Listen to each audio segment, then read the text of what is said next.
You opened your phone for 2 minutes. 40 minutes later, you're still there. And you don't remember deciding to stay. That's not a coincidence. That's not weak willpower. That's engineering. The algorithm running your feed was not built to inform you, entertain you, or connect you. It was built to capture you. And it is doing something to your brain that most people won't understand until the damage is already done. Here's what's actually happening inside your skull every time you scroll. Your brain runs on a reward chemical called dopamine. Traditionally, dopamine was released when you achieved something, found food, solved a problem, completed a task. The anticipation of reward, neuroscientists discovered, releases more dopamine than the reward itself. Social media exploits this ruthlessly. Every scroll is a pull of a slot machine lever. You don't know what's coming next. A boring post, a funny video, something that makes you angry, something that breaks your heart. That unpredictability is not accidental. It is the precise psychological mechanism behind every addictive system ever designed.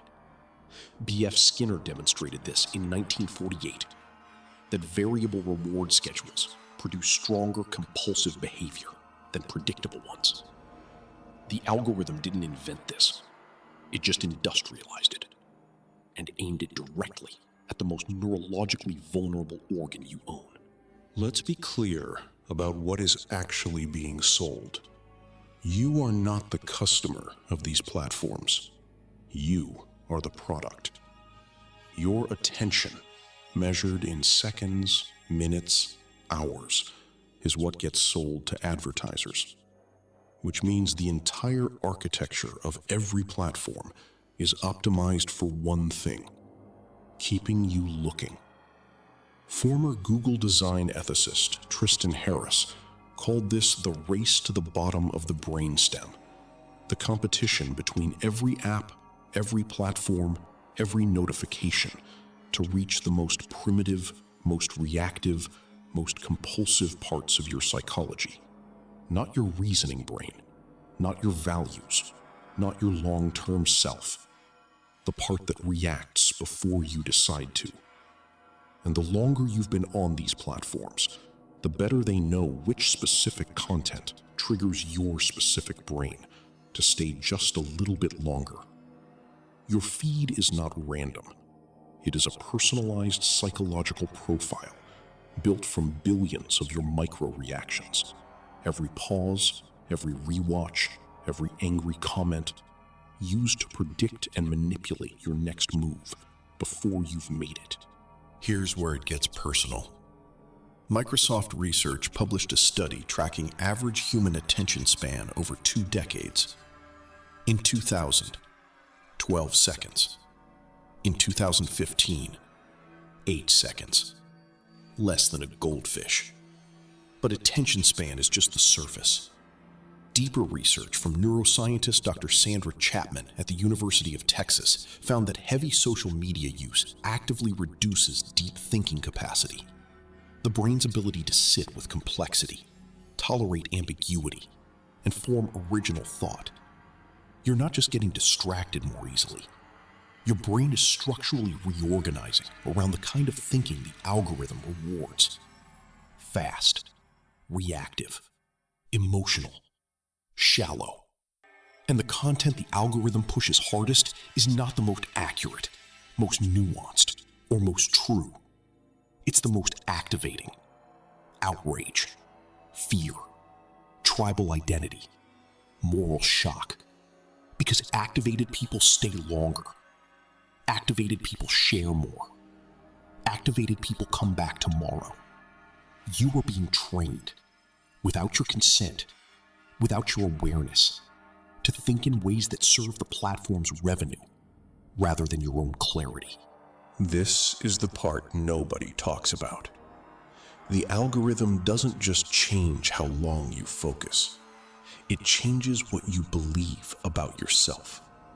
Social comparison theory, developed by psychologist Leon Festinger, shows that humans constantly evaluate themselves against the people around them.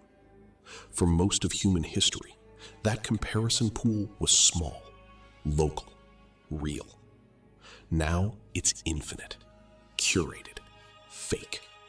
You're comparing your ordinary Tuesday morning to someone's highlight reel. Your unfiltered face to a filtered one. Your real life to a performed one. And your brain doesn't know the difference. It just registers. I am behind. I am less than. I am not enough. Do that 10,000 times, and it stops being a passing feeling. It becomes a belief. A quiet, persistent, invisible belief that sits underneath every decision you make. The algorithm didn't just steal your attention. It reached into your self-concept and rewrote it, one comparison at a time. I'm not telling you to delete your phone. I'm telling you to understand what you're actually dealing with. You are not weak for getting pulled in. You are not undisciplined for losing time. You are a human brain, built over millions of years for a world that no longer exists, being targeted by systems built by thousands of engineers whose entire job is to be better at capturing you than you are at resisting them. This is not a fair fight, but awareness is where resistance begins. The moment you understand that your feed is not a reflection of the world, it is a reflection of what keeps you specifically engaged, you start seeing it differently. Not as information, as manipulation. Not as connection, as capture. And once you see it that way, it loses some of its power. Not all of it, but some. And some is where it starts. Drop a comment. I see the machine now.